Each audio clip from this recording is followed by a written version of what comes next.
So recently, I had the pleasure of talking with a dear friend and colleague, and we were marveling at how, with a series of new projects we were taking on, how solutions were popping out of the most interesting places, and new team members who were absolutely perfect for the challenge at hand kind of materialized in front of us in ways that were magical or like almost funny to even behold, because you wouldn't anticipate that this solution would come from the place in which they did.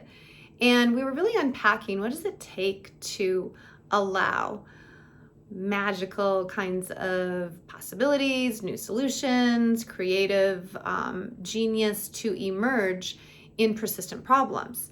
So do you have a problem where you've been facing it for a while?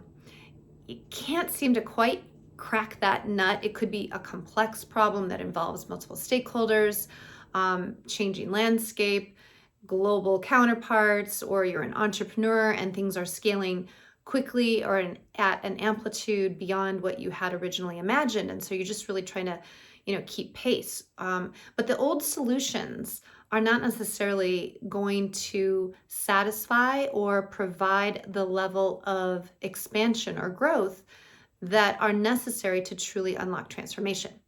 So I think it was Einstein, right, who talks about this problem cannot be solved with the same level of thinking that created it. And so one of the first steps in really unlocking more of that magic to start to appear in terms of solutioning is to first acknowledge that, hey, the way that we've been approaching this is likely not necessarily going to be the problem solving capacities that we bring to bear if we want truly, to have and to invite transformation to unfold.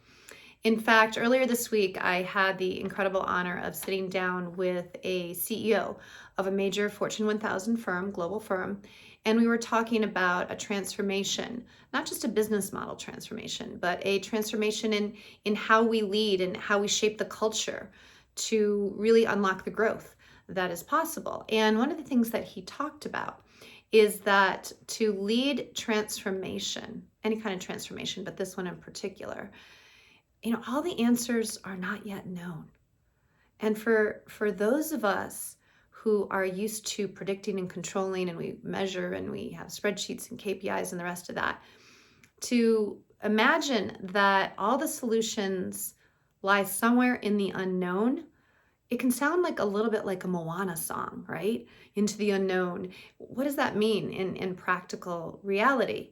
And he said it's going to require a leadership, a way of being that allows not just the experimentation, the testing, the rapid prototyping, and the learning, but we got into an exploration of the quality of ways of listening and being that the leaders would need to really embody to allow space for the solution to come through the unknown. And that's a dramatically different way of leading, because you have to feel comfortable with the unknown.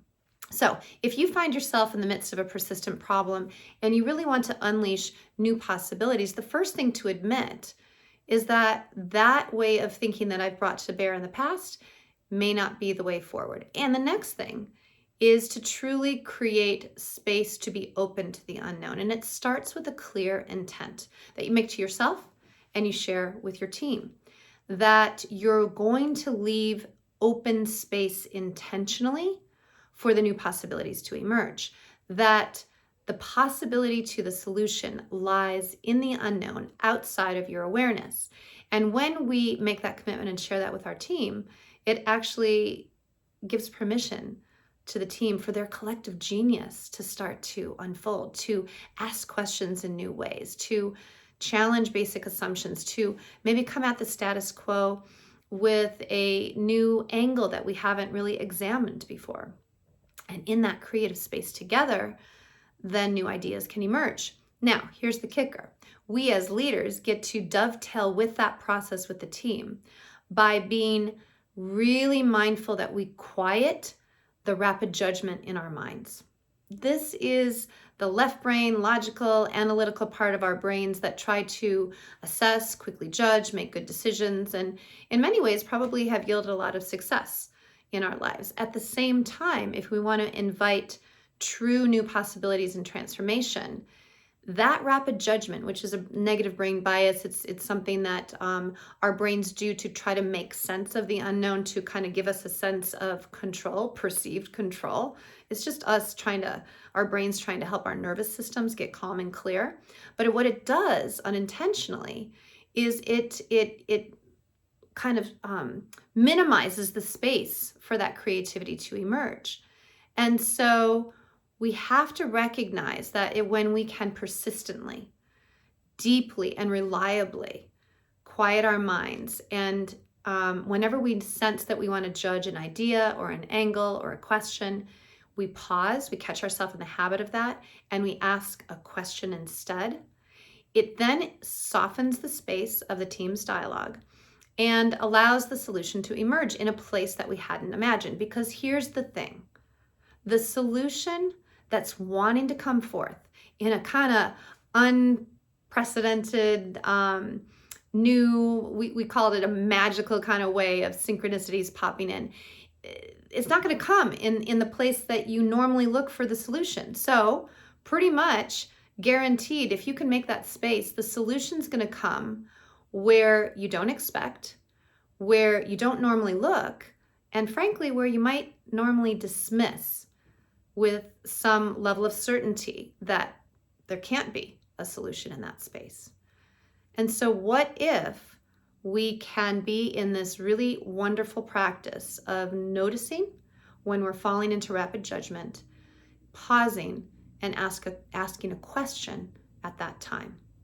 When we do that, when we train our teams to do that, just imagine what can unfold.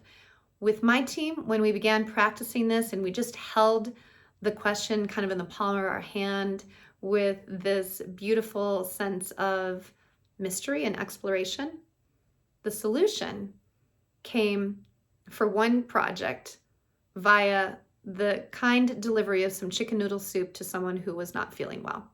And it unraveled into a conversation that led to another conversation that led to having one of the best team members that we could ever imagine for exactly what we needed for this particular project.